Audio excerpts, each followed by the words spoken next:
So this is interesting. Samsung's Tri-Foldable G Fold phone could launch in just 2 countries, which honestly is not surprising at all. We usually get this. Samsung usually only releases their Tri-Foldable specialized limited edition phones in South Korea and China. That's pretty much a guarantee. You're never going to see these phones get released in America unless you want to wait with the Z Fold 7, because Z Fold 7 just the Z Fold 6 Special Edition. Nonetheless, though, you're just not going to see these released in America. It's just kind of how it is. But $3,500 is also not a surprising price tag at all either. And by the way, it's not going to look like the picture you see on your screen right here. It's going to look very similar to probably Huawei's phone. But kind of interesting. $3,500. 3,000 and 3,500, obviously limited quantity, just like the special edition. It's going to be impossible to get. If you want to get it, you're going to have to buy it in resale, marked up price tag. But again, $3,000, $3,500 is just, it's not surprising, okay? It's not surprising. This is how much the Huawei Mate XT went for.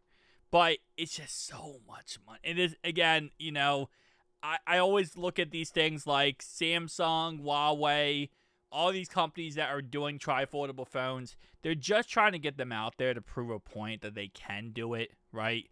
That they can put it out there. It does say right here, the Huawei Mate XT cost $2,800. I thought that was actually $3,000. Okay. So that's $2,800. This is going to be $3,000, $3,500. Maybe in the end it ends up being $2,800. Who knows? But it's to a point where these phones just come out just to prove a point that, yeah, they can do it. They can push the boundaries of technology. But with how much they cost to manufacture, we're never going to see these become a realistic thing for anyone in America. Like, it's just not going to happen. And with the tariffs as well, you're not going to see these phones in any capacity come to America. So it's one of those things where it's like, cool concept, cool idea. It's like they took a concept, made a limited release of them, and then put them out there. Cool.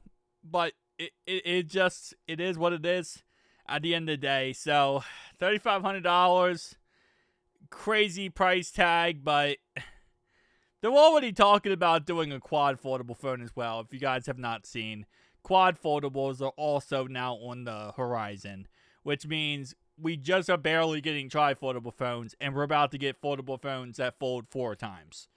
So I can't wait to see how that turns out. But tell me down below your thoughts and opinions. What would you realistically pay for a tri-foldable phone? I think $2,300 is right around the price tag tri-foldable phones would have to be for them to actually sell decently and good. Around $2,300. Anything close to 3,000, you're just not gonna get it. You're just not. There's just no circumstance where that ever is gonna happen. But peace out.